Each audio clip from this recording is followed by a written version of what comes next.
क्या 30 दिनों में किसी की आवाज पूरी तरह से बदल सकती है? चलिए, आज हम एक ऐसे ही असली, सबूत पर आधारित रूटीन की स्टेप बाय स्टेप पड़ताल करते हैं। हाँ, तो यही है सबसे बड़ा सवाल। क्या सच में 30 दिन में आवाज बदल सकती है? सुनने में थोड़ा नामुमकिन सा लगता है ना? तो कहीं ये सिर्फ एक क्लिकबेट तो नहीं है? आज हम एक ऐसे असली रूटीन को देखेंगे जो सिर्फ नतीजों पर फोकस करता है और जिसका असर कोई भी खुद देख और सुन सकता है। लेकिन आगे बढ़ने से पहले एक बात बिल्कुल साफ कर लेते हैं। इस रूटीन का असर तभी होगा जब इसे लगातार किया जाएगा। अगर कंसिस्टेंसी नहीं है तो कोई नतीजा नहीं मिलेगा। ये इस सफर की पहली और सबसे जरूरी शर्त है। तो चलिए सबसे पहले थोड़ी असलियत की बात करते हैं। देखते हैं कि क्या लक्ष्य रखने चाहिए जिनसे असली नतीजे मिल सकें। देखिए, एक बात तो साफ है, 30 दिनों में कोई लता मंगेशकर या अरिजीत सिंह नहीं बन जाएगा। ये समझना बहुत जरूरी है। लेकिन हाँ, आवाज की क्वालिटी में सुधार जरूर होगा, उस पर कंट्रोल बेहतर होगा और सबसे बड़ी बात, कॉन्फिडेंस बढ़ेगा। और अगर बारीकी से देखें कि क्या बदलेगा, तो पिच में जो उतार चढ़ाव है वो कम होगा, सांस पर कंट्रोल मजबूत होगा, आवाज ज्यादा खुली हुई महसूस होगी और ऊंचे सुर लगाते हुए डर कम लगेगा। ठीक है, तो अब सवाल ये है कि ये रूटीन काम कैसे करता है। चलिए इसका पूरा 4 फेज वाला ब्लूप्रिंट देखते हैं। इसके 4 हिस्से हैं। पहला, सांस की मजबूत नींव बनाना। दूसरा, गले को आराम देना। तीसरा, पिच पर कंट्रोल पाना।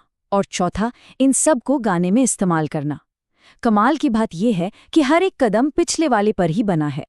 और इसके लिए रोज कितना समय देना होगा? ज्यादा नहीं, सिर्फ 20 से 25 मिनट। मतलब इतना समय तो कोई भी आसानी से निकाल सकता है।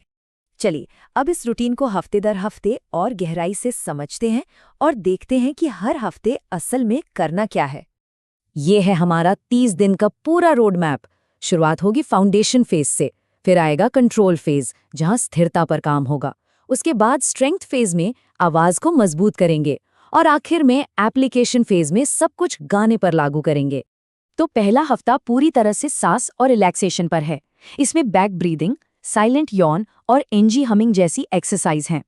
इनका मकसद है तनाव कम करके आवाज को खोलना। और सबूत, पहले और 7वें दिन की रिकॉर्डिंग को कंपेयर करने पर यह फर्क साफ सुनाई देगा।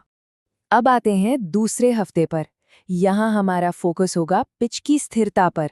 जैसे तानपुरे पर सा को 10 सेकंड तक होल्ड करना, लिप ट्रिल स्किल्स करना और धीमी आवाज में अभ्यास करना।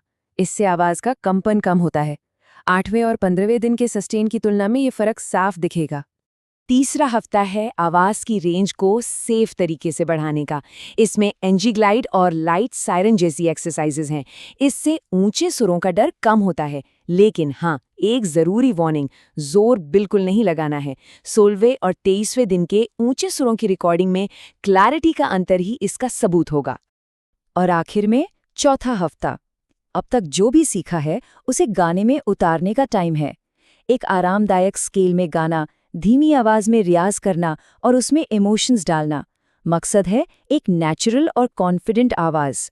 और फाइनल प्रूफ, पहले दिन और 30वें दिन की गाने की रिकॉर्डिंग, जिसमें बदलाव साफ नजर आएगा। तो चलिए अब बात करते हैं उस चीज की जो सबसे ज्यादा मायने रखती है, यानी बदलाव का सबूत। देखते हैं कि असल में नतीजा क्या मिलता है। और यही है इस पूरे रूटीन का निचोड़।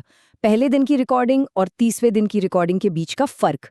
ये जो अंतर है ना, यही असली बदलाव का प्रमाण है। इसे सिर्फ सुना नहीं, महसूस भी किया जा सकता है। तो सच ये है कि 30 दिनों में कोई चमत्कार नहीं होता, लेकिन ऐसा सुधार जिसे मापा जा सके वो बिल्कुल संभव है। ये पूरी तरह से रियलिस्टिक है।